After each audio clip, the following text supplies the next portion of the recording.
Myself, Dr. Ajay Mathur, Head of Department, Computer Science and Engineering, Government Polytechnic College, Jodhpur. Dear students, C programming की series में हमारा अगला chapter है variables. इसके अंतर्गत हम सबसे पहले देखेंगे tokens. Tokens in C. What is tokens?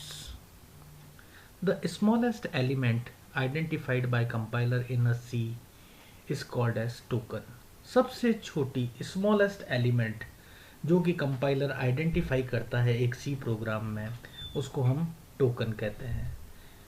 यह टोकन सिंगल कैरेक्टर हो सकता है या कैरेक्टर्स की सीक्वेंस हो सकती है।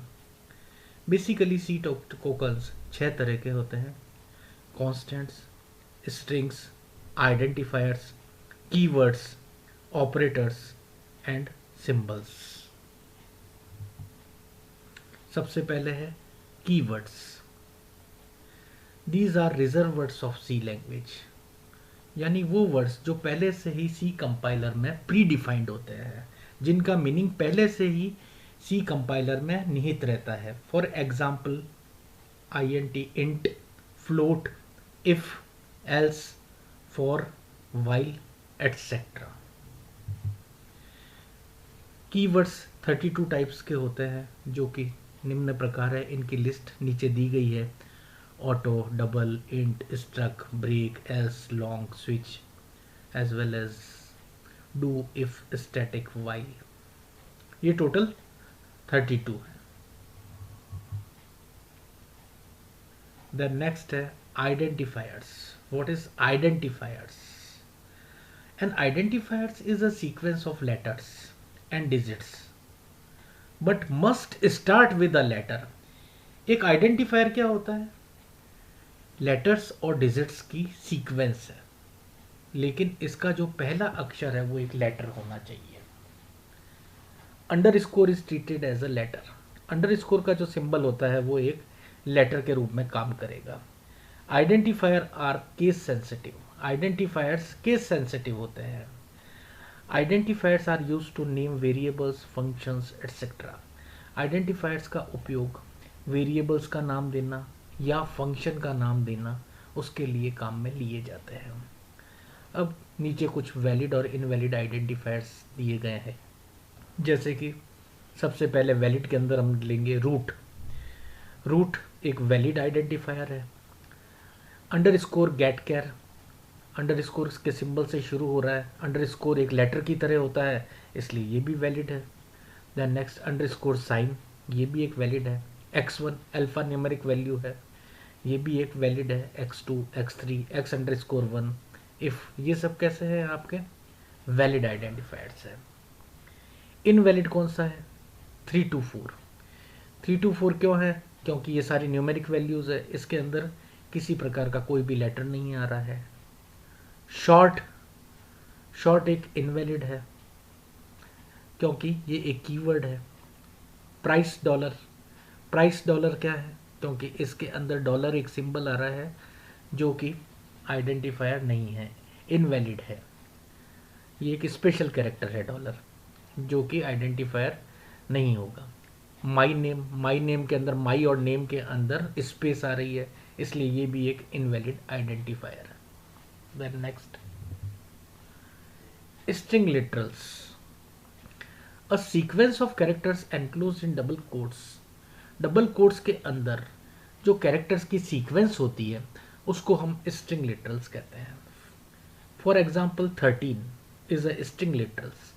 13 कैसा एक स्ट्रिंग लिटरल है? क्यों? क्योंकि दोनों तरफ इसके क्या लगा हुआ है? Inverted commas and not number 13। और जिसके दोनों तरफ इन्वर्टेड कॉमास 13 के नहीं है तो ये एक नंबर है। ऐसे कैसे? ए सिंगल कोट्स के अंदर है और एंड डबल कोट्स के अंदर है, तो ये दोनों डिफरेंट काउंट होंगे। ऑपरेटर्स, कोई भी कैलकुलेशंस आपको कोई गणना करनी है तो उसके लिए हम अर्थमेटिक ऑपरेटर कौन कौन से काम में लेंगे? एडिशन, सब्ट्रैक्शन, मल्टीप्लिकेशन, डिवाइडेशन और परसेंटेज का सिंपल एटसेट्रा।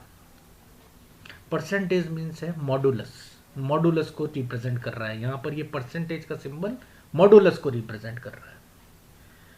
लॉजिकल ऑपरेटर्स कौन से हैं? लॉजिकल और, लॉजिकल एंड, लॉजिकल नॉट, ये सब क्या हैं? आपके ऑपरेटर्स हैं जो कि कैलकुलेशंस को सॉल्व करने के काम आते हैं। देन नेक्स्ट है constants. The value of constants can't be changed once it declared. Constant क्या होता है? वो वैल्यूज जो कि पूरे प्रोग्राम के अंदर सेम रहती है, कभी भी चेंज नहीं होती है। Two types of constants are there. दो तरह के कांस्टेंट पाए जाते हैं, डिक्लेयर्ड कांस्टेंट और डिफाइंड कांस्टेंट। इनको लिखने का तरीका सी में कैसे है? अगर हमारे को डिक्लेयर्ड कांस्टेंट काम में लेना है तो हम CONST कीवर्ड काम में लेंगे। CONST float pi is equal to 3.14। एक फ्लोट वैल्यू है, वेरिएबल का नाम है PI, जिसकी वैल्यू 3.14 दी है। अगर हमने फ्लोट के आगे CONST लगा दिया तो इसका मतलब है कि ये पाई वेरिएबल जो है इसकी वैल्यू हमेशा कांस्टेंट रहेगी, पूरे प्रोग्राम में 3.14 रहेगी। इसी को दूसरा तरीका है लिखने का, defined constant. Program can defined their own names to constant by using hash defined directives as given. जैसा कि लिखा गया हैश डिफाइन PI स्पेस देके PI फिर स्पेस देके 3.14। मतलब इसके अंदर हैश डिफाइन क्या बता रहा है कि पाई की वैल्यू 3.14 है और ये पूरे प्रोग्राम के अंदर PI की वैल्यू जो है वो 3.14 ही कांस्टेंट रहेगी। Next, variable. वेरिएबल्स क्या होता है? A variable is a storage space for a value. किसी वैल्यू को कहीं स्टोर करने की जो जगह होती है वो क्या कहलाई जाती है? Variables. The two basic operations of variables are assign a value to the variable and get the current value of the variable। किसी वेरिएबल को हम क्या कर सकते हैं? किसी वैल्यू द्वारा असाइन कर सकते हैं, जैसे कि x इज इक्वल टू 2। अब हमारे को कहीं पर x काम में लेना है तो वो x की वैल्यू जो है वो वेरिएबल में जो निहित है वहां से हम उसको कॉल कर सकते हैं। One actually gets a copy of the value. The value remains in the variable until another value is assigned. वो वैल्यू जो पहले हमने लिखी थी वो तब तक रहेगी जब तक कि नई वैल्यू इस वेरिएबल को नहीं दे दी जाए। अगर हमने इसकी वैल्यू नहीं दे दी है तो वो पुरानी वैल्यू जो है वो समाप्त हो जाएगी वेरिएबल की और अब नई वाली वैल्यू वर्क करने लग जाएगी। Variables are typed. Each variable can store only values of certain types. Variable का एक टाइप होता है। वेरिएबल के अंदर किसी वैल्यू को स्टोर करने के लिए हमको उसकी टाइप को डिफाइन करना पड़ता है कि इस वेरिएबल के अंदर हम जैसे कि कैसी वैल्यू कराना चाहते हैं? इंटीजर वैल्यू अगर हम इसके अंदर स्टोर कराना चाहते हैं तो उसको हम इंट से बताएंगे, जैसे कि int a is equals to 10। तो एक a क्या है? आपका वेरिएबल जिसकी वैल्यू क्या है? 10 दी हुई है अभी, लेकिन इसके अगर आगे INT लगा दिया है तो इसके अंदर a के अंदर हमेशा वैल्यू कैसी दी जाएगी? इंटीजर टाइप की दी जाएगी। अगर फ्लोट लगा दिया है तो a की वैल्यू डेसिमल के साथ में दिखाई जाएगी। इसलिए वेरिएबल के आगे हम ये डिक्लेयर कर देते हैं कि उसका टाइप कैसा है। That type is defined in the declaration of the variables. Variables must be declared before they can be used. अब वेरिएबल्स के लिखने के भी रूल्स हैं। नेमिंग अ वेरिएबल, वेरिएबल को कैसे लिखा जा सकता है? Variables must be a valid identifier. Variable एक कैसा होना चाहिए? वैलिड आइडेंटिफायर होना चाहिए।